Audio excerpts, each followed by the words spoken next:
Welcome, fellow classmates, to my tutorial. Thank you for joining my brand new free course on computer technology. My name is Jaden Taylor, and for this part of the course, I'm going to teach you the basics on how to build your own PC. I'm going to explain what parts you need to achieve this and the basics on how the parts work and what their purposes are in the computer. So, let's jump right in. Keep in mind, we're talking about desktop computers, not laptops. Laptops can be a different speech. If you don't know the difference, the picture on the left is a desktop computer, and the one on the right is a laptop. Alright, let's continue with the tutorial. To build your own functioning PC, you are going to need 6 things, 7 if you are a gamer. 1, a case, 2, a motherboard, 3, a processor, 4, RAM sticks, 5, a power box, and finally 6, an HDD. Now, you're probably wondering, what the heck did I just list? Well, allow me to dimple you. So number 1 was the case. The case is the outer shell of the PC that holds all the parts inside in a proper place. If you didn't have a case for your PC, you just have a motherboard and sharp parts sitting on the ground for people to step on. You must have a case. Second was the motherboard. The motherboard is what connects all the parts together so that they can operate. It is the main architecture of the PC. It's the homeland for all the parts.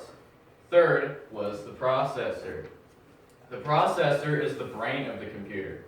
Let's say you type in a letter in Microsoft Word. When you hit that key for that letter, the command for that letter went into the processor, was processed, then it left the processor, and now you see the letter on your screen. All of that in a blink of an eye. The processor processes everything that the computer does. Fourth was the RAM sticks.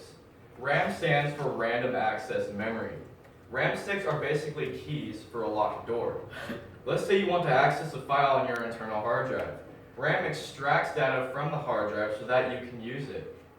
If you have no RAM, you basically can't even operate your computer, because RAM makes it to where you can access data and fast. Fifth was the power box. Are you able to turn on your PC without power? I don't think so. The power box powers your computer.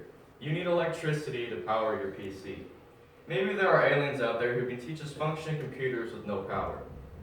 The last part was the HDD. HDD stands for hard disk drive.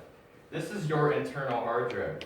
It's the component that stores data such as your operating system, pictures, videos, documents, games, etc. If you don't want a hard drive in your PC, then all you get is your computer's boot menu. So I 100% recommend acquiring an HDD or an SSD. SSD stands for solid state drive, and it simply operates the same way as an HDD. Well, it looks like we have all the main parts for your PC. The optional 7th part was a graphics card. A graphics card is basically more processing and RAM power. If you want to play titles such as Rocket League, Forza Horizon 3, Fortnite, or League of Legends at maximum video settings, you will need a graphics card, and they don't come cheap. Alright, here are some visuals on how to put the parts together. This is what a modern motherboard looks like. This one has the gaming design to it, but it still has the same plugins. So here's just the motherboard with nothing attached to it. This is just all empty, so it's unoperational. So the CPU socket is where your processor goes. You clip it in there. And then these 2 sticks right here with the knobs right here, that's where your expansion slots go, where your graphics card slots in there. And then this right here with all these dots right here, that connects to your SSD or HDD. And then these 4 right here with these 4 are where your RAM clips in. And then right here is your power, and then everything else is optional media such as USB or DVD drives.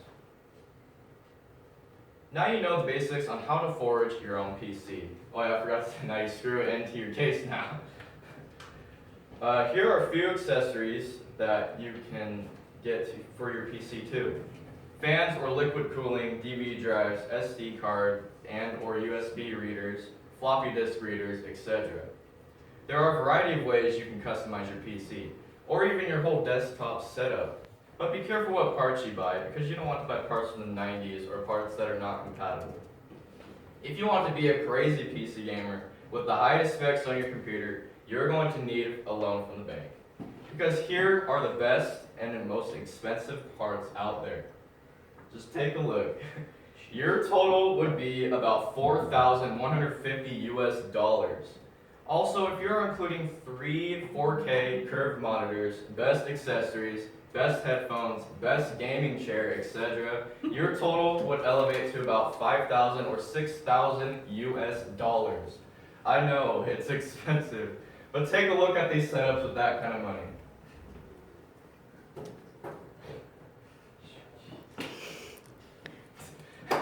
As you can see, PC building can be a lot of fun, if you have the money, of course.